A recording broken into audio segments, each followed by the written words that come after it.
بسم اللہ والصلاۃ والسلام علی رسول اللہ۔ ایک سوال ہمارے پاس ہے کہ بعض خطبہ اس طرح کا واقعہ بیان کرتے ہیں کہ حضرت سیدنا بلال حبشی رضی اللہ تعالیٰ عنہ کی زبان میں لکنت تھی، جب اذان آپ دیتے تھے تو آپ شین کو سین پڑھتے تھے۔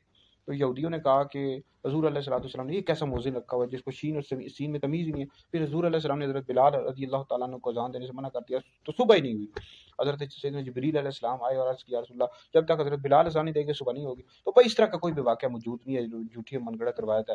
حضرت سیدنا بلال حبشی رضی اللہ تعالیٰ عنہ نے فصیح زبان تھے، آپ کی فصیح زبان تھی اور آپ کی آواز بھی بہت پیاری تھی۔ تو یہ اس طرح کا واقعہ نہیں ہے۔ ویسے واعظین میں اکثر خطبہ میں علماء نہیں ہوتے، یہ اپنی طرف سے باتیں بیان کرتے رہتے ہیں، یا جو تقریروں والی کتابیں ہوتی ہیں اس میں حوالے نہیں ہوتے وہ بیان کرتے۔ لہٰذا واعظین و خطباء کو چاہیے بھائی خدا کے بندو، آپ لوگ بیان اگر کرتے ہو تو علماء سے پہلے رجوع کیا کرو بھائی یہ واقعہ اگر کتاب سے ثابت ہے یا نہیں ہے، پھر آپ بیان کیا کرو۔ اس طرح کے کئی احادیث بھی یہ موضوع بیان کر دیتے ہیں۔ آخرت کی پکڑ بہت سخت ہے بھائی، یہ چند پیسوں کے لیے تم یہ جو واعظین ہے، خطباء نطقان ہے، اس طرح کی باتیں بیان کرتے ہو، آخرت کی پکڑ بھائی بہت سخت ہے۔ دنیا میں تو کمال ہو، آخرت کی پکڑ سے نہیں بچ سکو گے۔ ویسے بھی یہ جو غیر عالم ہوتا ہے، نہیں جو عالم نہیں ہوتا، بس خطیب ہوتا ہے، اس طرح تقریریں کرتے رہتے ہیں، تو اس کو زبانی بیان کرنے کی بھی اجازت نہیں ہے بھائی۔ آپ لوگ پہلے تحقیق کیا کرو، علماء سے رابطہ کیا کرو، پھر اس کے بعد ان واقعات کو بیان کیا کرو۔